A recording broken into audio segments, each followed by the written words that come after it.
Siyaga nageenyi koo malkaacee burqaa bahee gaarreewwan irra naanna'ee sulula tarkaanfatee konkolaataa keessaan goree karaa raadiyoo Oromiyaa qophii dambalii jaalalaatiin iddoo maatii jirtutti gurra kee biraan naaf haa ga'uu kan hin jedhu jaalallee koo jaalatamtuu fi kabajamtuu kan taate kanan akka lubbuu kootitti ishee jaalladhu har'as jaallachaa kan hin jiruu fi booris jaallachuu kanan hin dhiisne xaayibaadhaaf mee dhaggeeffattoota dambalii jaalalaa.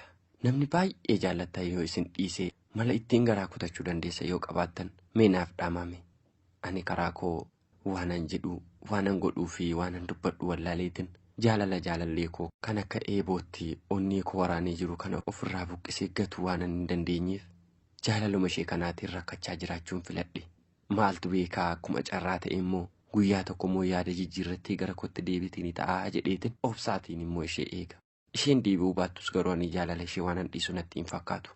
Xaayibaa koo maali garuu akkam akkan si jaaladhu hin beektu?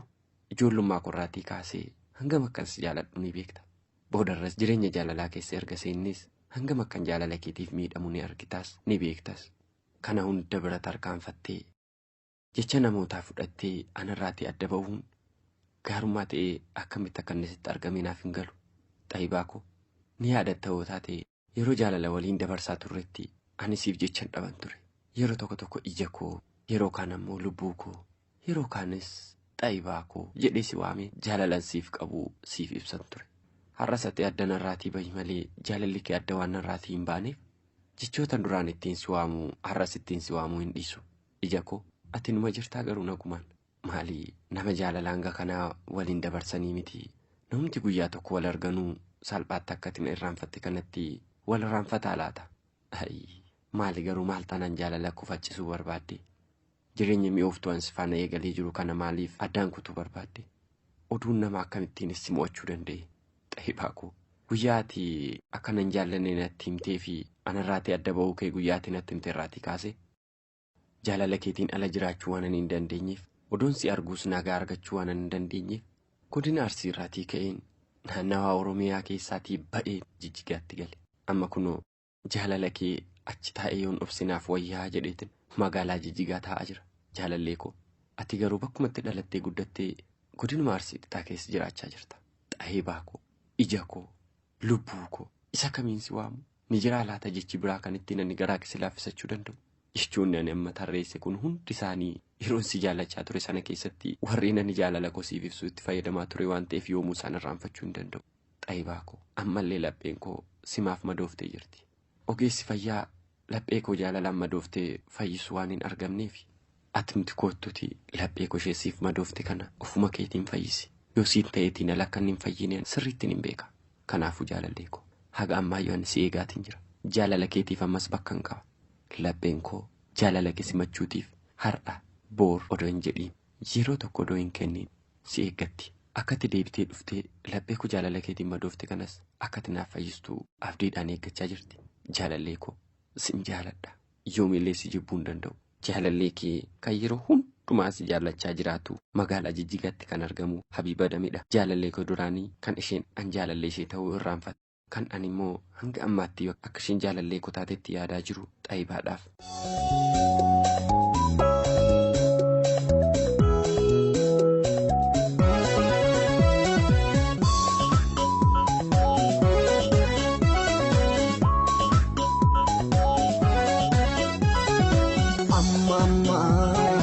Amma yoonaa anjiroota goota tamarraa sinna miidhee sinna moo'ee anjalatteen beeku kan biraa jiruu koo baati wal beena rakkoon nammiina dhagumaa wayyaa bareedana kootu galii kan kee kun addumaa jiruu koo baati wal beena rakkoon nammiina dhagumaa wayyaa bareedana kootu galii kan kee kun addumaa.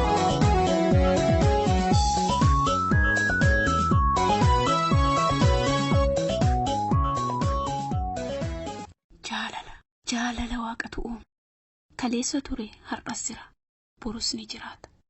Waaqayyo akka namaa miti dubbatee hin haalu kennees hin gaabbu badhaasee hin hinaafu. Waan uume hundaafuu walqixa uume. Jaalalas taanaan tokkoof kennee tokkoon dhoowwanne, tokkoof laatee tokkoon beelessine, tokko baasee tokkoon dheebossine, hundaafuu tola walqixa arjoome. Kanaaf ta'innaa laataa kanan si jaaladhee atis na jaalatte. Sin jaaladha jettee dubbachuu dadhabdee lallaafte. Dubbachuu dadhabdee sodaatte. Ilaaluu dadhabdee duddunuuffatte. Lallaaftee dhugaan si jaaladhee siin ganuu siin gatu onnee koo siif kenne hodhu onnee koo kunuunsiinaaf qabii. Qananiin naaf kaa'ii jettee garaa na booressite. Qalbii koos boojite. Anis sin gufachiifne sin mufachiifne tole jedheen balbala onnee koo siif bane. Mootii jaalalaa si godhee teessoo onnee koorras si teessise.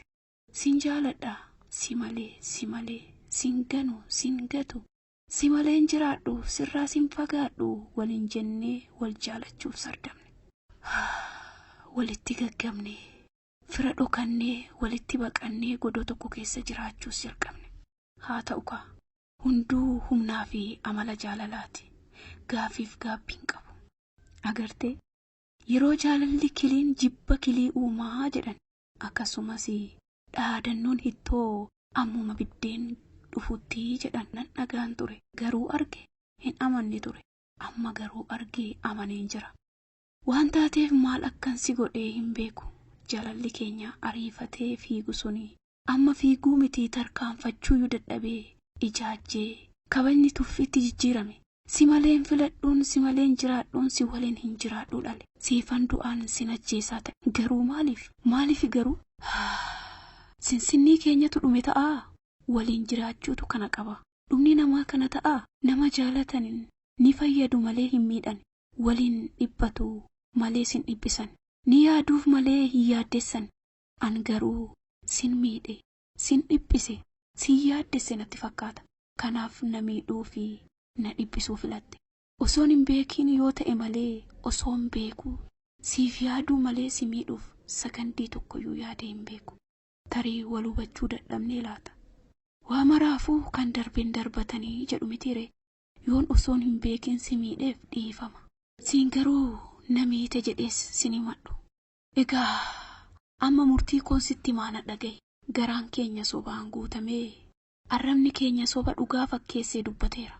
Amma namni garaa waliin jiraatu waliin jiraachuu baannus haga namni dharaa fi namni arraba qaraa waliin turu waliin turreerra. Namni wal jaalatu waliin miidhu yoo waliin jiraachuun dadhabame walirraa fagaatee jiraachuu waan danda'amuuf osoo ati nan miidhin anis hin miidhamiin sirraa fagaachuuf murteesseera.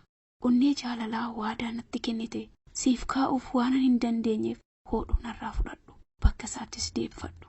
Kan koo garuu qalbii fi onnee koo naaf deebisi siiniin jedhu sirraas hin barbaadu. Maaliif yoo jettee tufanii narraa banka dubbadhee hin haalu. Kakuu koo sin cabsu. Sin jaaladhan jedhee ammas sin jaaladha. Hamaa kee arguus dhaga'uus hin fedhu. Ani garuu kanarra si waliin mana tokko keessa hin jiraadhu. Suurota koo daawwitii isaa caccabsi. Sababni isaas na fakkaatee si miidhuu danda'aati. Dhiifama. Ati maaliif kana erga yaaddee hin mijeessinii jettee yaaduu dandeessa. Yeroo saalli keenya waan walitti hammaateef amma kana mijeessutti nu tursiisuu waan danda'uuf sardame. Yoo dandeesse kanan siin jedhee raawwadhu. Yeroo waliin turretti wanti waliin dabarsine hunduu yaadannoo siif haa ta'u malee si yaaddessi. Kanarra siif yaaddu barbaadadhu. Madaan si madeesse ittiin fayyitaati. Ana suuraan kee qeensa miila kootii hanga rifeensa mataa kootti. Miira koo hunda keessa tamsa'ee waan jiruuf yoomiyyuu yaada kootiin si duukaan jira. Si garuu hamtuun sin argatiin jiruun sitti haa toltu. Nagaa qananiin jiraadhu. Hiriyaa koo isa dhugaa sobaan faayina waliin ture. Magaalaa Shaashamanneetti kan argamu yeroo san yaadataaf. Hiriyaa kee ishee fira dhoskattee si waliin mana tokko keessa jiraataa turte. Amma Saawud Arabiyaatti kan argamtu siifan godaanaati. Nagaatti. Jalala dhugaa si qabdu sakaalamtee lubbuushii guutuu waan hundaa sit godhamtee garuu alli kee na gurmaatee badiin koo maal lubbuu kan koo caalchisee si jaaladhee uumaa ilmoo namarraa si filadhee amala kee garuu